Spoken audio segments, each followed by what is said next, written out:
and to go after that, to even have the courage to step into that is being dangerous for good. No doubt. Right. Yeah. Trained. Yes. Every guy that showed up at the weekend, I think you said it to him.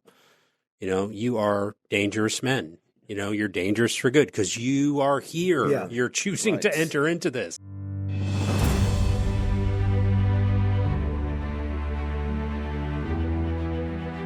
With God, there is always more. More love, more life, more freedom. Welcome to Zoweh's Exploring More with Michael Thompson. C.S. Lewis once wrote, "Our Heavenly Father has provided many delightful inns for us along our journey, but He takes great care to see that we do not mistake any of them for home." Join me and the team as we explore the kingdom together, discovering the deep truths and offering encouragement for the journey. There is always more. Welcome, friends and allies, to the Exploring More podcast. Michael Thompson wearing the same stuff that he wore last week in the Exploring More podcast. We need your financial support. Because I haven't been home in weeks. Yeah, I live here this now. Is it. Got you the red DFG cap. That's right. We should at least change hats. Yeah. No, but so we just, as podcasters can do, we're continuing a conversation that is getting deeper and better and want to stay in this theme of dangerous for good. And yeah, if you're just joining us for part 2, you probably want to just hit pause and go back and get some bit of context for this idea of dangerous for good. And so we don't have to do a bunch of review. So dangerous for good. This podcast session is about how do you do that?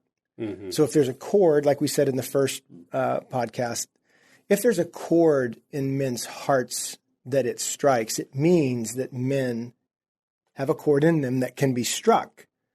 And so this is just one of, I think, a few things that we're notorious for. Let me throw that word in there. Yeah, I like being notorious. Notorious or infamous for.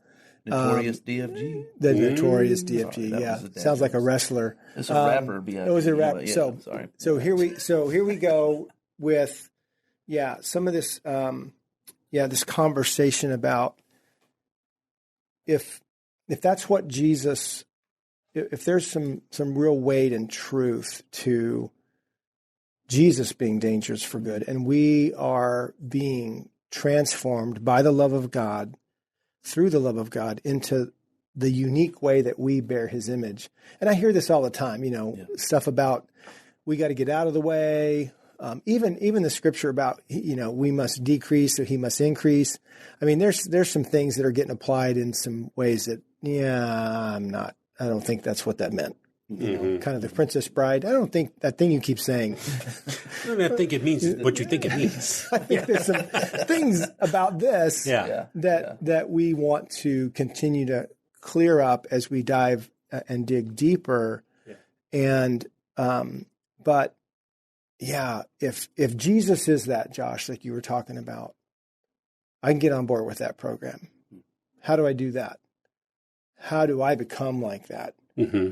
If I bear His image uniquely, and it's not Him wanting to get me out of the way, but actually Him wanting to bring me with Him in the way. Yeah.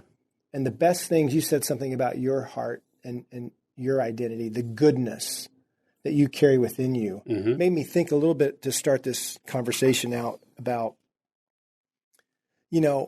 I've wondered this weird wondering from time to time. I wonder if there's another guy out there who, given and afforded the opportunities in the world over the last 30 years, 40 years, 50 years, would have been as good as Michael Jordan or better. I mean, you know how narrow it gets from middle school to high school to college to pro, and that just the field. I know I love. Let's talk about it, man. I mean, who would have been another Hank Aaron, or who would have been another Larry Bird, or who would have been another? Right. I mean, there is something in people that through practice and hard work and yes, overcoming in many ways led them down the path, and somebody saw them. They didn't get injured. Right. Somebody believed in him. The right guy happened to be at the stands in the right time. Roy Hobbs, man. Yep. The underdog stories that we love, another chord that gets struck. Because we are an underdog story that become these, really can become in the kingdom, these larger than life partners with God in advancing the kingdom. So all that to say, where do you sign up? How do we do it? I'm in. I want to be dangerous for good. What does that mean? And I mean, we've been talking about what it means, but now I want to talk about a little bit more about how you do it. Did you anything that I just said? Well, before we jump in, I wrote down just that the good news is that there's an author who has a plan, and it's not Michael Thompson, right? Thank goodness. Although I would say Michael and guys like John Eldridge, help me out, rattle off a few more. Brent Curtis. I mean, they are the guys. Dallas Willard. That can see, have Tozer seen, Lewis. and you can do this too. I know because I do it. You can see where Jesus in his ministry was, yes, he was, as we referenced in the previous episode, yes, he was healing a paralytic who had been laying by the pool for 38 years. Yes, that's what he was doing. But he was doing a dangerous thing in that moment. For what? Good. Yeah. Right? For the good of that guy. Well, yeah, of course. Yeah. Who doesn't want to walk after not being able to for almost 4 decades, right? Right. But also for the good that he intended for all of us. That's a moment that had to happen in his plan as an author in order for him to execute God's plan for the world, right? Yeah. The other thing that I thought about... Let me add to the one more good in that, is the training of the 12. Of course. I mean, they're watching. Of course. They're like, are you sure you want to go into that town? Like, hey, this is going to be bad. This is the bad part of town, man. This is rough. And they are, so that's what I mean. He just moves in there anyway. Yep. Sometimes you got to stir up the water, I think is at the end of The Chosen or in that trailer. And so, but that he's training them. Yep. They don't even know it, just like Miyagi. They're just following him around at this point. Right. Wax on. So what if we could have the eyes to see and the ears to hear this training that has been there all along from this frame of reference, from this perspective, right? But if you have Jesus wrong, then it's going to be hard for you to get right, And if you have the Father as punitive and distant and mad, that's going to be a problem because it's the Trinity that's going to do the training. So we're talking about training. When you say how do you become a Navy SEAL? Well, how do you become a podcast executive? You learn. Yep. You try. You attempt. You fail. You learn. Yep. Well, and the other way that you do it, and Josh, then you can respond, is through promotion. So you get promoted over time. Okay. And most of us have been promoted to a certain level of relationship with Jesus, but we're not willing to accept the promotion. We stay as pots or servants, right? You've got the whole list. I know. I mean, we stay in this lower position for whatever reason. Maybe it's shame and guilt. Maybe that's the system we lived in. Jesus is my friend, and I am his friend. That is a different level of understanding and promotion in the kingdom. And if there's, like you said, if there's something in the way, if there's an agreement there, if there's whatever reason that you don't believe that's true, then you're not wearing the uniform. And you have to get off. You have to get some of that stuff off of you. And I don't want to go too crazy military here, but there's a reason they shave your heads. Yes. Kind of put you all in there. And then to your point, over time, when you have proven, so God's love is not on the line here. We're not talking about his love. You are a loved boy. You are a loved girl. But there are things that he wants to entrust to you uniquely. Yeah. I mean, Brooke and Sherry and Robin, I mean, just to be entrusted with another image bearer, a feminine image bearer, to be entrusted with that, to learn how to love, to learn what love isn't. Right. I mean, that's part of this how, and part of this danger. You're in training. You've been in training. Right. The enemy has trained us in many ways to use us against one another. That's been training. And some of the things that happened to us when we were boys have left their impression that has made, and now we're kind of getting into some of our weekend training. What beliefs do I have a hold of, or have a hold of me, that aren't true and aren't good?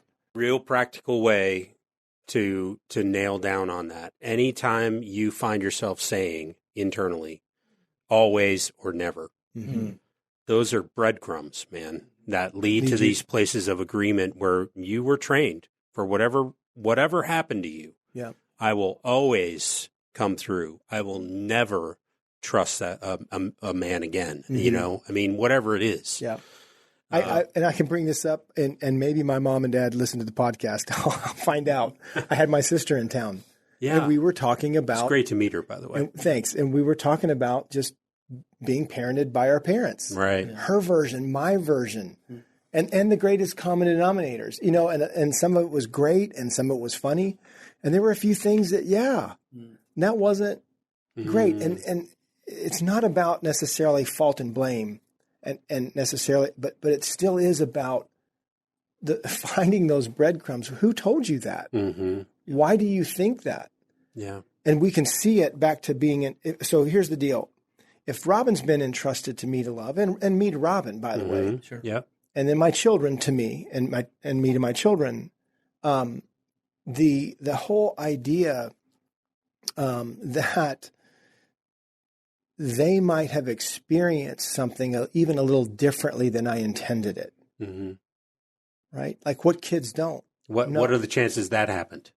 100%. And some privilege that you can, some privilege that you can't. Right. But what the enemy wanted to definitely put on trial for all of us was that it was up to you.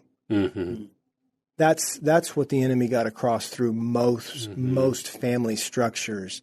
That I'm not loved if I don't, or I am loved if I do. That whisper, if there's anything I can time out, turn to a parenting episode. We're just talking about parenting now. If you can do anything as a parent, it is to know that the enemy is trying to get that into the security system of a little girl or a little boy's heart. How do you as a parent defend against that while at the same time love your child? So we're still talking about how. If that's what happened to us, and if that's what we're doing to them, that's the perpetuation of this thing that we want to bring a dangerous heart for good to overcoming and becoming in us, so that what? They can overcome and become. We can pass that on, and That's how critical this is. Sure. It goes back to you used the word entrusting, bestowing. We define dangerous for good, for a man to become dangerous for good. We define it this way. He has a whole heart, a full life, and kingdom authority. So that's what we just spent 10 minutes talking about. Sure it is. How to get a full heart, or a whole heart, rather, whole heart. And not full in the sense of busy, full in terms of weight and importance and value, and kingdom authority. One of my friends used to say this all the time: give me a good vision to achieve and a brother to do it with. I mean, what does that look like? Brotherhood. So not only do I want those things bestowed upon me, good king, good father, God, but then I need to be in a community of brothers. Yeah. Who are heading in the same direction. Which we see in the military, which we see on competitive teams, which we see in classrooms, which we see in symphonies, which we see in a lot of places. It's a great point that you're not, this is not an on your own. Right. If it is to be, it's up to me. That is not what we're talking about. But it's very difficult if you can't find that community. And so when I dial this down to some of our life work together, I'm going to say, you should read Heart of a Warrior. How do you do this? Right. How do you become dangerous for good? Well, you've got to have something that's disrupting some of the old system that the enemy has been at work. You know, the false self dominant. And I'm talking about Christian dudes. Oh, yeah. You know, You got to unlearn. You got to unlearn some of that stuff. Yeah. Right. You know, and then so then you got to get on the driving range and swing a bunch with some help in a focused time of attention. I'm talking about golf now, but when we talk about our weekends, you know, there's this combination of here's some resources, tools, ammo, reordering and restructuring some of the things that you believe about yourself and about God. What are the odds that some of that's not good? Yep.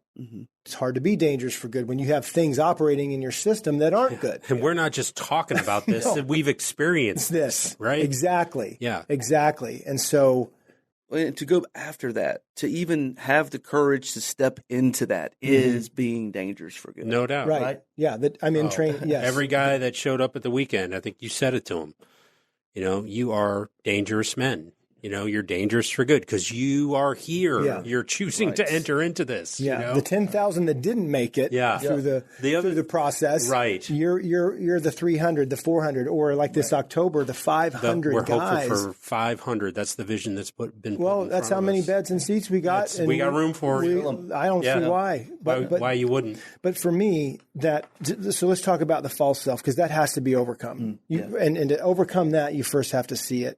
And I remember when this proposition of because I grew up just kind of hearing stop sinning, quit doing that. Try harder. What's wrong with you?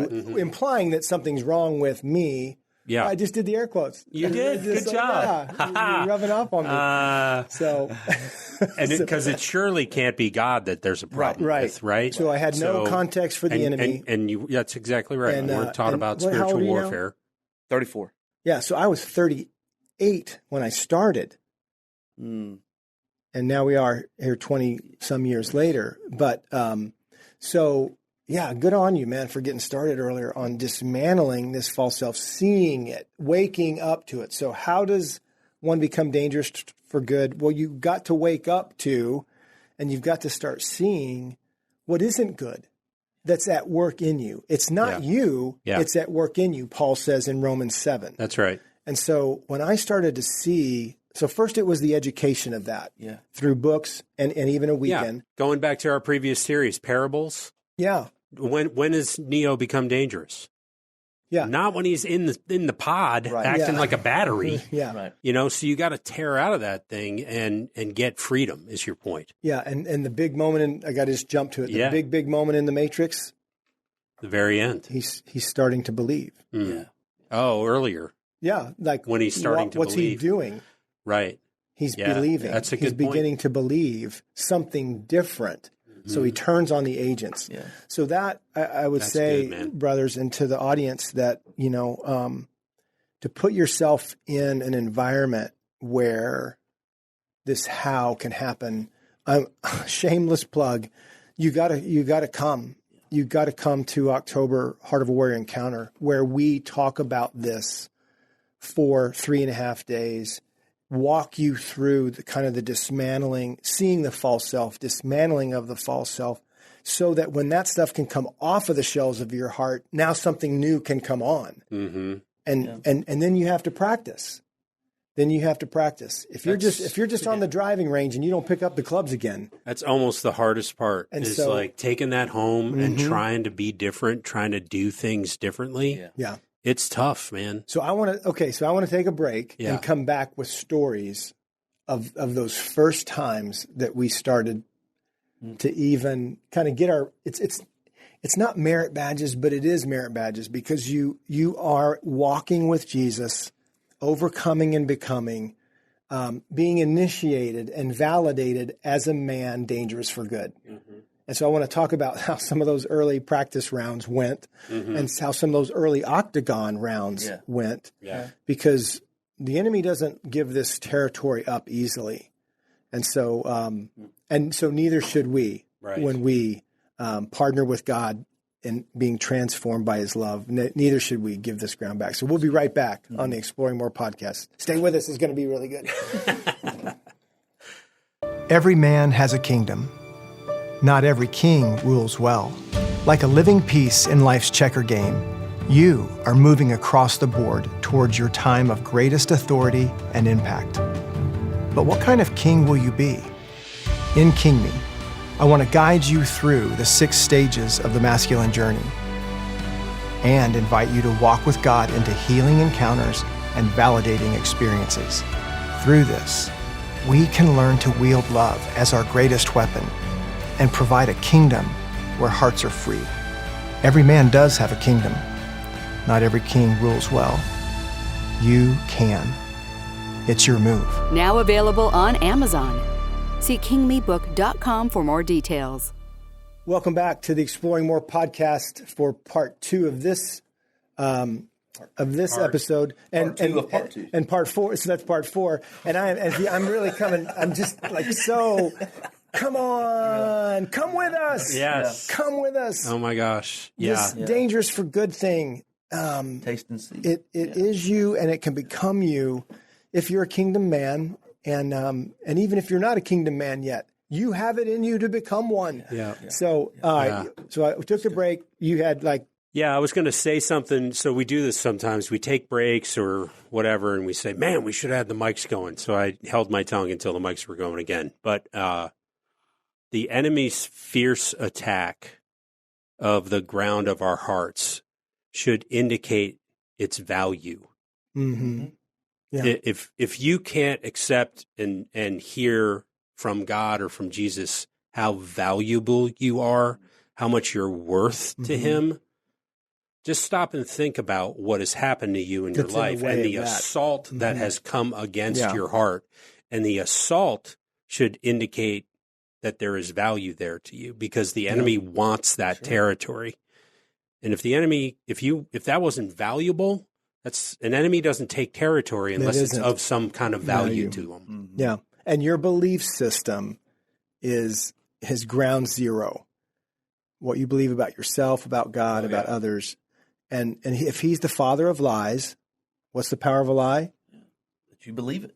so we just, in 15 seconds, we just kind of distilled it down to that is what becoming dangerous for good is: overcoming one system and letting another one embrace you and then practicing it. Yep. So, and in all of our analogies of movies and sports, the game plan for almost every sport I've ever played or enjoy watching, most of that strategy is not as much about what I want to do.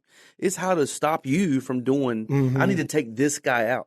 If we can plug up this guy, if he can't break through the line, if we can put 2 on him, take him out, then we can do what we want. Yeah, one of my favorite comments, Josh, and through some of my basketball career, because I guarded some of the guys that went on to play in the NBA, and I love to say, Is that on your LinkedIn? Yeah, I held him to 30. I mean, literally held him, and he still got 30. Yeah. You know, so took the ball. I used all my fouls. Yes. Yeah.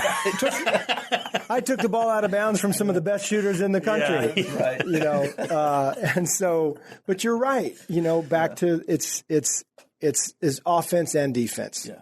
And so how am I, Proverbs 4:23, how am I learning how to guard my heart? Nobody taught me how to do that. So basically, if nobody taught you how to do that, you're saying that your heart went unguarded, no surveillance on it whatsoever for however many years until you stepped into a weekend, and you're a pastor at the time, and went, holy shiz.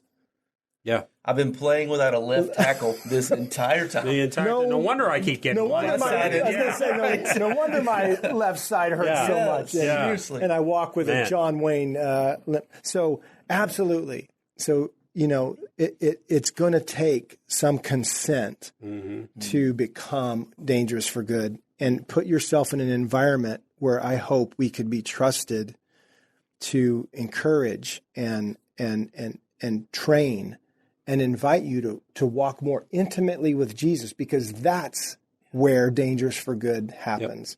Yep. Intimacy with God, the Trinity, Father, Son, and Holy Spirit. So I have one story. So when I early on was becoming more oriented to the enemy, the kingdom of darkness, the false self in me, just the concepts of it. So then there was just one of those moments. Now my girls, this is 20 some years ago. So yeah, they were tweens and younger, so still kind of picking up, dropping off, or pre-driving, those years. Still shuttling them everywhere. Yeah. But, and just... That's the zone he's in right now. That's where I'm at right now. Yeah. Who's picking them up? Who's dropping them off? Yeah. So, but having one of those moments, I don't even know what I said, but just seeing it in the rearview mirror, what I said in their face. Mm-hmm. And it was like, that's what we were talking about.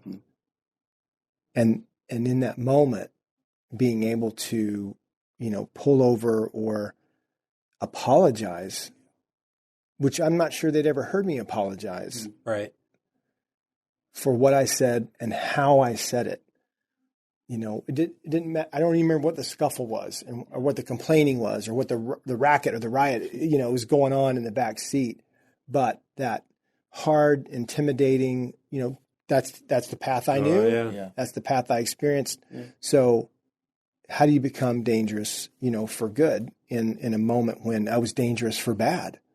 Wounding them is a sure way to help the enemy continue and perpetuate the reputation that we have. Yeah.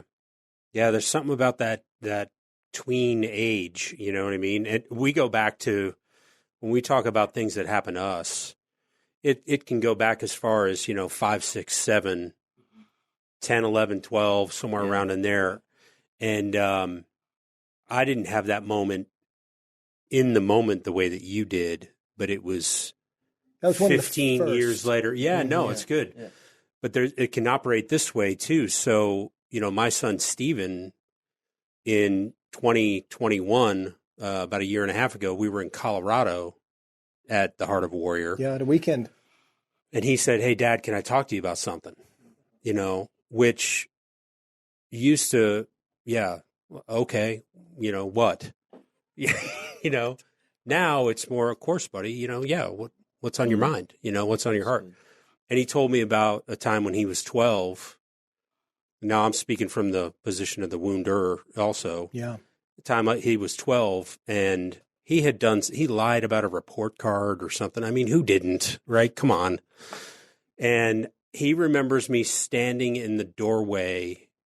The light was on behind me and off in his room. So here I am, this, big shadowed figure in his doorway saying something along the lines of like, you don't want to know what I do to people that talk to your mom that way.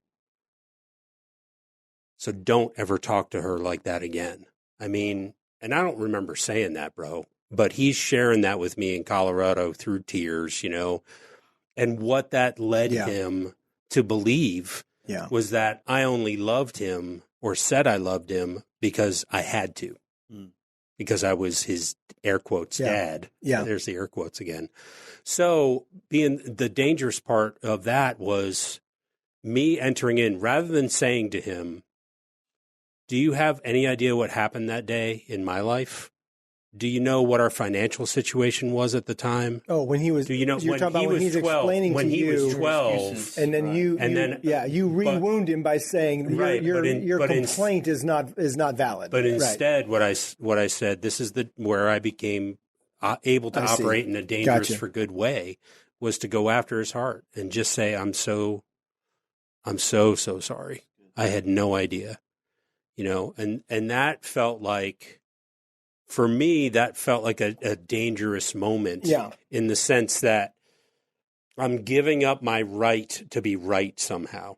And it's resonated in my mind and heart ever since I heard it. And I don't remember where I heard it the first time. You can be right or you can be loving. That was me. Well, I'm sure. It's either you or Gary Barkle. Yeah, that's right. So, but it's very hard to be both. It's very hard to be both. And I just...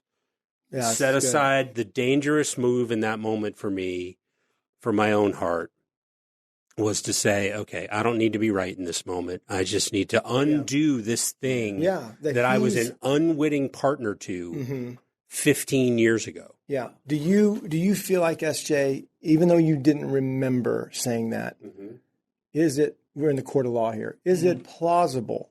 Oh.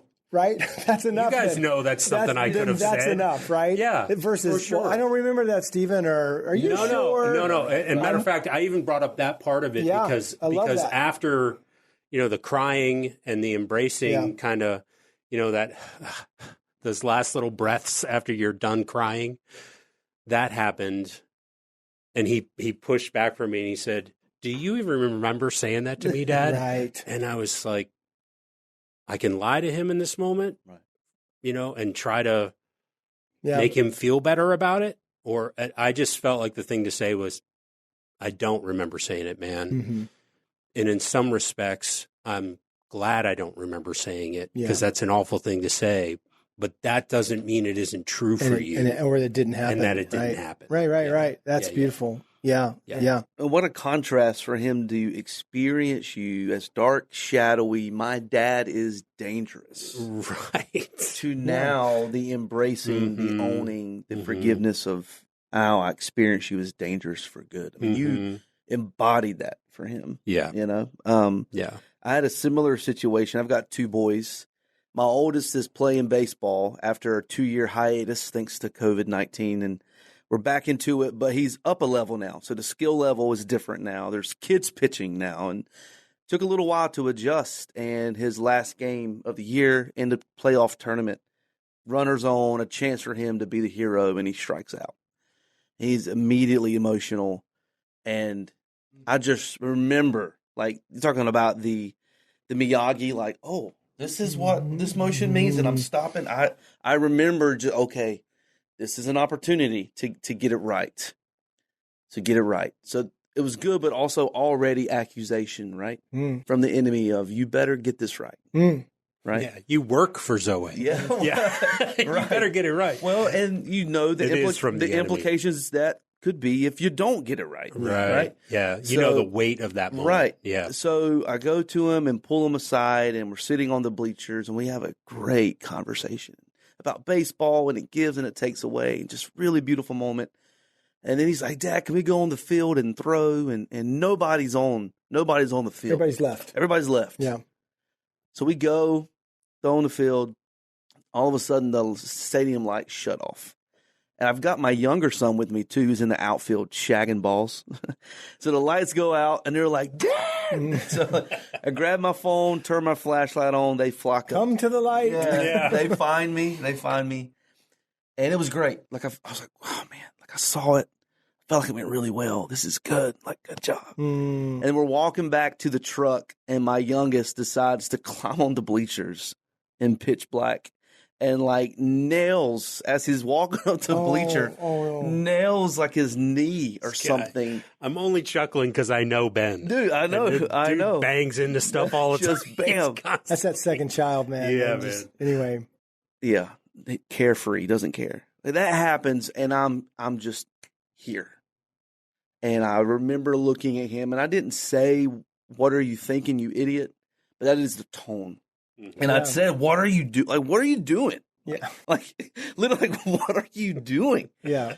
And the parentheses are louder than man. What you say. Oh my gosh. It just was like, if it was a comic book strip, the big speech bubble, like, and just, this was in like a 2-minute time span of, thank you, Jesus, right after you get the award. For helping me see. And then bam, back to my dad. When I get hurt, my dad's not safe. Right. With some of that. But in that moment, going after him, going after his heart for sure. But I remember the whole way home thinking, where did that come from? Right. Oh, man. Why is that in me still? Yeah. Right. It's a great question. Because that's not how I feel about him. Obviously, he got hurt. I want to care for him. But my reaction was not that. Well, and maybe we give some of our dads a little bit of credit because we as dads have felt this. I did anyway. I am upset and mad that they got hurt. But what they hear and what I heard is, you're mad at me. Right. And how can they not? How could we not? come to that conclusion. And heaven forbid I hurt my brother. Yeah, right. Yeah. Or he hurt my younger, that seemed to bring out a whole other kind of crazy. And I get it. When they hurt each other, or they're playing rough, or there's accidents and one of them hurts each other, before that thing like you did, boom. Yeah. And where'd it come from? Well, I was trained that way. Right. And there is an emotion that happens. I just had no idea how to harness that emotion for good. Yeah. And when you start talking with your teeth, and you start, we don't even know how our face is contorting in some of those moments. And so, what is a 6, 8, 12-year-old gonna believe? Not just think, but come to believe. So, I love that story. Hate that second part, and yet with Ben, there's, you catch yourself. That's what training looks like. Yeah. You realize that one got away. And you learn to apologize, right? And see if you can erase the stain. If you can get that whatever that liquid stuff that you're supposed to carry in the in your ditty bag, and be able to wear that shirt again, right? With it being unstained, but their hearts. So, last thing about that before we go on to some final thoughts about how, if you think that it's just you and the boys in that ballpark, and you believe that, that that the enemy's not waiting even till bedtime after all that happens and waiting at home. Like, who told you that? So in the garden we get this depiction, and we still have that depiction of who's whispering to Stephen that you're a disappointment. When I didn't say that. Well, are you sure? And did you give the enemy something to work with? Right. There that we can not if you want to, I'm going to be okay. You can. We ought to be blaming the enemy with a whole heck of a lot more stuff in our lives and in our kids' lives than we were ever taught. It still doesn't mean you don't have the responsibility to undo some of that. But to recognize that there is an evil, Lord of the Rings, that does not sleep and is at work slithering in and out of gardens and in and out of places and wants to tell them lies about themselves, about God, and about you. Yeah.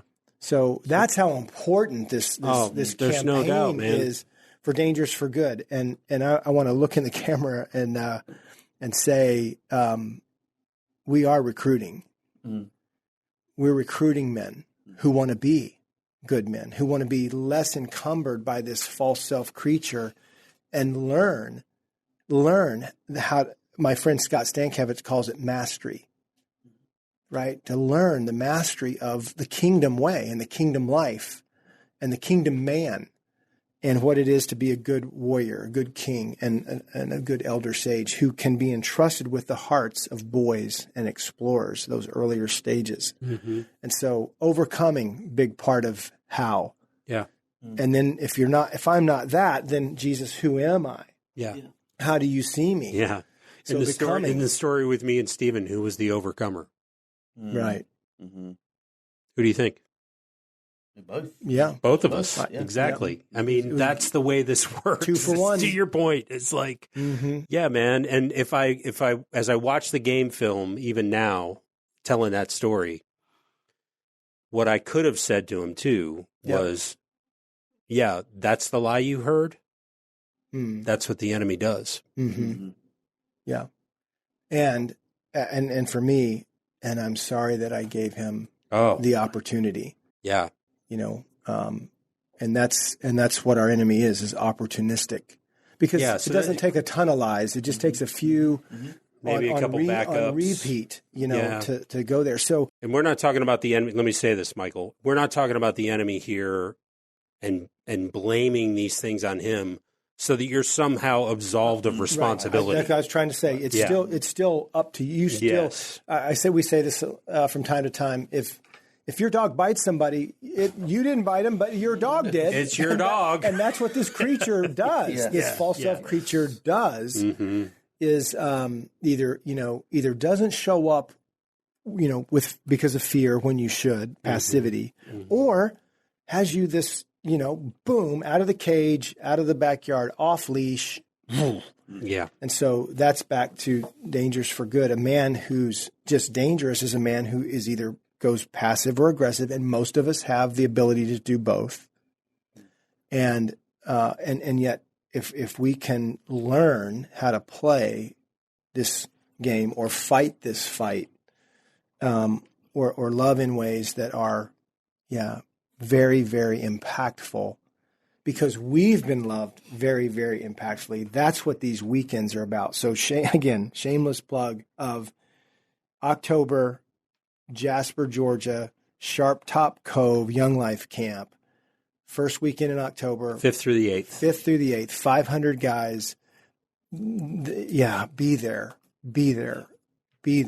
And start your overcoming and becoming, healing from past and training for good, strength, kindness. What else? Give them. Look in your camera. Look in your camera. Awakening. Look in your camera. What would you say? Yeah. What would you say about October? Just your. Well, I was with some guys around a fire this past weekend at a father-son retreat, and I'm sharing about the weekend, and then I'm sharing about getting your heart back. And a gentleman leans up. He goes, "Get your heart back." He goes, that is exactly how I feel. He said, because what you're implying is that I've lost my heart. I just wanted to be, yeah. I mean, I just heard your story, man. Yeah. Yes. And so let's go get it. Right. Let's go get it, because it can be found, right? Yeah. Life can be found. It can be restored. Your heart can be. And then we get into the fun stuff, right? Or it's as you get your heart back. You got your heart back in Colorado when you and Stephen had that moment. You got another checker piece, There's right? no doubt. Another checker There's piece. no doubt. And in large part, I didn't know it was missing. Right. Right. So, I mean, that awakening and awareness is huge, man. Yeah. And inviting your friends, your family into this thing, it starts to what's that compounding interest, right? I mean, it feels like over time. It feels like deposit after deposit, a little at a time. Absolutely, and it feels like it's been debit after debit. Right. We've lost our hearts. Yeah. Right. Right. Yeah. So to turn that around and start making these deposits again and receiving them is huge. Mm-hmm. So since we went to a bank analogy, I just have to say, if something's in the way of you coming to the weekend in the context of finances, we have something called the aid station, where generous donors have filled up an account with resources for guys like you, whoever I'm talking to right now, that feels like they can't afford it. We have an aid station. So don't let the cost of the weekend, deter you from making the effort to be there. And yeah, man, let us know where you're coming from. It's like this you could draw the lines from all over the country that are kind of starting to converge on Sharp Top. I think we're pushing 100 guys registered already, and it's not even the middle of June. Just opened registration. We just opened it not that long ago. So. Yeah, I mean, the guys that, hungry and thirsty, we've seen them from all over the world. This last event, Canada, Ireland, UK, we've had South Germany, Carolina, South Africa. Did you say South Africa? Virginia. We even had a guy from Oregon. Yeah. It's another part of the world. So I think without beating it up much more, but we're customers that have experienced this every time, and I'm not saying it's foolproof, and I know it's not perfect, but I don't know of another place to spend a weekend and move in this direction. Like you were talking, Josh, and I thought this about, any listener. I'm not sure where your heart is, but I promise you, I know the direction it's in. I promise. And if you'll take that step, if you'll come with us, get the books, one of the books, because that's so helpful to the language of the weekend. So get King Me, get Heart of a Warrior, get one of them, and begin to explore there. That you got a few months to prepare your heart for what could happen to your heart in a weekend getaway with God and with us. We'd love that. So, Dangerous for Good. We're recruiting. Love to have you on the team. Love to have you a part of our rebellion that's going to lead to a reformation of masculinity that will lead to the restoration of millions of hearts over the next decade, because you said yes. Yeah. Because you were willing. And so I hope we meet you there. Look forward to that. Yeah, man. I love that, Michael. We've got a lot of guys that listen to this podcast for the first time. It's going to be reaching more and more folks, more and more guys. What about alumni, guys that have been before? How would you encourage them when it comes to October and the upcoming event? Yeah. How can they be a part of getting 500 guys in the seats, because we have 500 seats? Yeah, there'll be, so usually at any weekend, so in this case 500, there's going to be a couple hundred alumni, because they're the ones who mostly are registering right now, and they have plans for other guys. So a lot of the new guys come with alumni. So man, let's just keep that rolling. Yep. To come back. And it was Matt Tolchard who said to me at the end of the last one, that was 1st of May weekend, he came up to me, put his arm on me, and said, I've been to 11 of these. And I don't know how you guys keep doing it, but everyone's different. And yet we're moving in the same direction. So we have new talks, we have things that evolve, we have things that take the place of other things. So there's a movement within the movement of a batting lineup of speakers and sessions and different things. And so not only that, Matt is in a different place a year later, or he comes twice a year. So because he's on the conference team. But what's beautiful is he's been to 11. He's been on the conference team. He's in a role where he's engaging and offering, and yet he sits in every session because he knows. Yeah. Right in the front row. Right in the front row. Is right there. Just friendly. It's so good to have him there. So, and there's other men like that. So I would say to the alumni, yes, come back for your heart. We always say that. Come back for your heart and the next steps in the right direction, and help us get these men started in that direction. We won't shave your head, and we don't put on uniforms like that. You can find your uniform though. You can find we one. Have gear. We have swag and gear and stuff. But I can't say enough though. You guys have been there. Whoever they are on Thursday, by Saturday night, it is not the same mob. Yep. Yeah. And I can't describe it other than Jesus got a hold of them. Yeah. And they got a hold of him, and it's a blast. So, and it's critical. Yes, it's fun and good, but it's critical and significant to see this movement, this mission of men taking back lost ground in their story, in their hearts. That's what's going to train them in the ability to help others do it in theirs. So, yeah, man, that's so good. Questions, comments, either comment below if you're watching us on YouTube, send us an email, exploringmore@zoweh.org. And we're a crowd-funded organization, so if you want to support our mission financially, visit zoweh.org/give. And you're our social media guy. What do you want to encourage them to do? Please follow us on all social platforms at Zoweh Life. And if you're watching this on YouTube, don't forget to hit like, subscribe, and the bell. And thanks for letting me join. This has been a treat to be with you guys and just to listen and to be with you guys watching and listening. It's been fun. Really good, Josh. Till next time on the Exploring More podcast, keep exploring. A lot of God out there to discover. We hope you have enjoyed this episode of Exploring More. The landing page for this podcast is zoweh.org/podcast.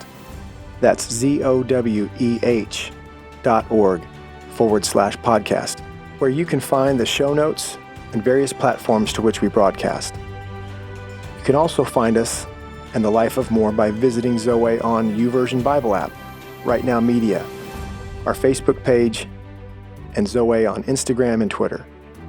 Remember, with God there is always more, and you were made for more.